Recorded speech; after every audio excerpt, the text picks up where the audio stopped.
Hey everyone, and welcome back to the channel. Today, we re-diving into one of the most dramatic and powerful stories from the Bible, Genesis chapter 37. You might think ancient texts are a bit dry, but trust me, this chapter is packed with family drama, jealousy, dreams, and betrayal that honestly feel like they could be ripped from a modern-day soap opera. So grab a comfy seat, because we're about to unpack the incredible journey of a young man named Joseph. Our story kicks off with Jacob, a patriarch who has a whopping 12 sons, but among them, there's one clear favorite, Joseph. Why Joseph? Well, he was the son of Jacob's old age, born to his beloved wife Rachel. This special affection wasn't just internal. Jacob showed it outwardly, giving Joseph a magnificent coat, often translated as a coat of many colors, or a richly ornamented tunic. Imagine the impact of that. In a family of shepherds, this wasn't just a fashion statement. It was a symbol of Jacob's favoritism and Joseph's elevated status among his brothers. Now, you can probably guess what happened next. Joseph's brothers, seeing this blatant favoritism and the special coat, grew to despise him. Their hatred was so intense that they couldn't even speak a kind word to him. Can you imagine the tension at the dinner table? But the drama doesn't stop there.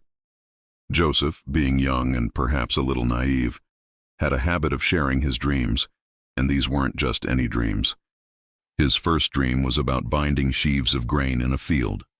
Suddenly, Joseph's sheaf stood upright, and all his brothers' sheaves gathered around and bowed down to his. Now, if you were already feeling resentful, how would you react to that? His brothers immediately understood the implication. Joseph believed he would rule over them, and just in case they missed the point, Joseph had another dream. This time, the sun, moon, and 11 stars bowed down to him. When he told this to his father and brothers, even Jacob rebuked him, saying, "Are my mother, your brothers, and I actually going to come and bow down to the ground before you?" Despite the rebuke, Jacob pondered these words, perhaps sensing something deeper. But for the brothers, these dreams were the last straw. Their hatred festered, turning into a dangerous plot. One day, the brothers were out grazing their father's flocks near Shechem, quite a distance from home. Jacob sent Joseph to check on them and bring back a report. Joseph, obediently, set out on what would become a life-altering journey. As Joseph approached, his brothers saw him from afar. The moment they recognized him, their hatred boiled over, and they conspired to kill him. "Here comes that dreamer," they sneered. "Let's kill him and throw him into one of these pits. Then we'll say a wild animal devoured him, and we'll see what becomes of his dreams." It's a chilling thought, isn't it? The sheer malice and coldness of their plan. However, Reuben, the eldest brother, had a flicker of conscience. He wanted to save Joseph from their murderous intent. He suggested, "Let's not shed any blood, just throw him into this pit here in the wilderness, but don't lay a hand on him." His secret intention was to come back later and rescue Joseph, returning him to their father. So, when Joseph finally reached them, they stripped him of that distinctive, expensive coat, the very symbol of his father's favoritism, and threw him into an empty pit. Imagine the fear, the betrayal, the desperation Joseph must have felt, trapped in that dark hole, listening to his brothers casually sit down to eat. As they ate, they looked up and saw a caravan of Ishmaelite traders coming from Gilead on their way to Egypt. Judah, another brother, then had a brilliant idea. "What good will it do us to kill our brother and cover up his blood?" he proposed. "Come, let's sell him to the Ishmaelites and not lay our hands on him. After all, he is our brother, our own flesh and blood." The other brothers agreed, and so, when the traders passed by, they pulled Joseph out of the pit and sold him for 20 shekels of silver. 20 pieces of silver, the price of a slave.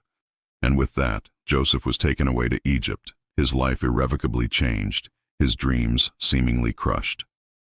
When Reuben returned to the pit and found Joseph gone, he tore his clothes in despair. He rushed back to his brothers, crying out, "The boy isn't there! What am I going to do?" The brothers, however, had already hatched the next part of their wicked plan. They took Joseph's special coat, slaughtered a goat, and dipped the coat in its blood. Then they sent it to their father, Jacob, with a message. "We found this. Examine it to see whether it is your son's tunic or not." Jacob immediately recognized it. "It is my son's tunic," he cried. "A ferocious animal has devoured him. Joseph has surely been torn to pieces." Overcome with grief, Jacob tore his clothes, put on sackcloth, and mourned for his son for many days. All his sons and daughters tried to comfort him, but he refused to be comforted. "No," he said, "I will continue to mourn until I join my son in the grave." And so Jacob wept bitterly for Joseph. What a heartbreaking conclusion to the chapter, right? Joseph, the beloved dreamer, sold into slavery, and his father left heartbroken, believing him dead. It's a story of profound jealousy, brutal betrayal, and deep sorrow. But this isn't the end of Joseph's story, not by a long shot. This chapter is just the beginning of an incredible journey, laying the foundation for an epic tale of resilience, faith, and ultimate redemption, not just for Joseph, but for his entire family. This story teaches us so much about the dangers of favoritism, the destructive power of envy, and how even in the darkest moments of betrayal, divine purpose can be at work. Joseph's life takes a dramatic turn, but as we'll see in future chapters, God had a plan even through the cruelty of his brothers. What are your thoughts on Joseph's early life? Can you relate to the family dynamics here? Let me know in the comments below.